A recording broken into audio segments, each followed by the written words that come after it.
গাছের চূড়ায় পাকা একটা আম দেখলাম, লাল টসটসা হয়ে আছে। দেখে আমটা অনেকই পারতে ইচ্ছা করতেছিল, বাট কোনোভাবেই পারতেছিলাম না। আর গাছে উঠতেও পারতেছিলাম না, বড় হয়ে গেছে এখন, গাছে উঠলে ভয় লাগে।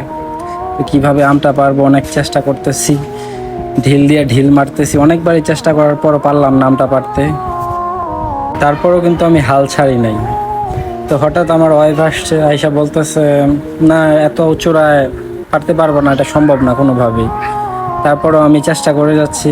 হঠাৎ একটা সময় ঢিলটাকে আমের মধ্যে লাগলো, আর এই দেখেন আমটা, জাস্ট ওয়াও! কালার কি!